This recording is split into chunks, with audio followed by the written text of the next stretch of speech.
Hola, jo soc Daniel Tormo. Jo soc l'Anna Pérez. I jo, Pau Assien. I junts som Misèria i companyia.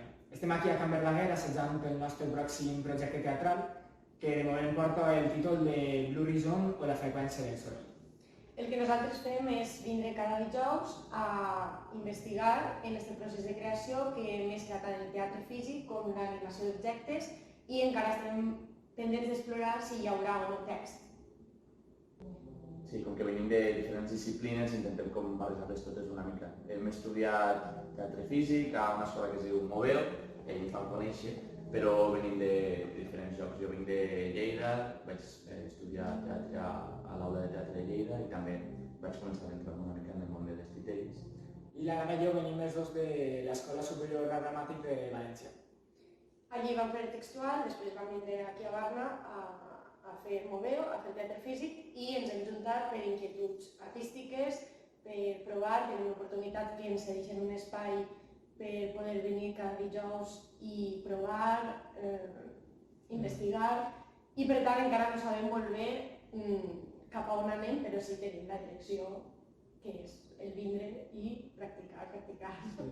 Vam començar amb la idea de les interferències, que era un concepte que ens atreia a tots tres, i a partir d'allà hem anat estirant un fil i ara al moment estem dins d'una espècie de festa rave explorant les individualitats, explorant les identitats, les pors que tenim cadascú de nosaltres i els vincles que ens uneixen. Barregem una mica diferents llenguatges, no?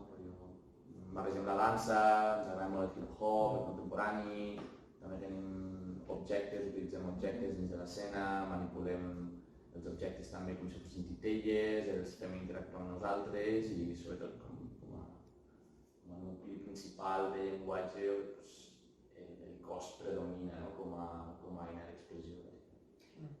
Per tant, quan venim aquí, el que fem és volcar idees, imatges que hem tingut i a partir d'ahir explorem mitjançant el cos, si hi ha una persona que té una proposta, tots tres la provem, o fem una impro de 1 o de 2 i algú és ull extern, i així anem col·locant tot el que està en els nostres caps en lo físic i d'ahir intentar construir una mena d'estructura, que just és el que fem avui, que estem ahí. Sí, la veritat és que tenim molta sort de poder gaudir d'aquest espai perquè és un espai molt acollidor que sempre diem que ens inspira molt amb el terra de parquet, amb els miralls, amb tota la llum que entra de fora del carrer i no sé, aquí estem molt tranquils, és un lloc inspirador. Corten! I podem ensenyar això, que ens està gravant. Això és un mapa mental. Vol dir que totes les escenes que ens han vingut al cap o que hem provat les hem posat en paperets per poder visualitzar millor i començar a crear una espècie d'estructura, no? I això és el que està dins del nostre cap, que no sabem com organitzar-ho encara, Però estamos en ello. Així que esperem molt prompte tindre més notícies. Ciao. Adéu.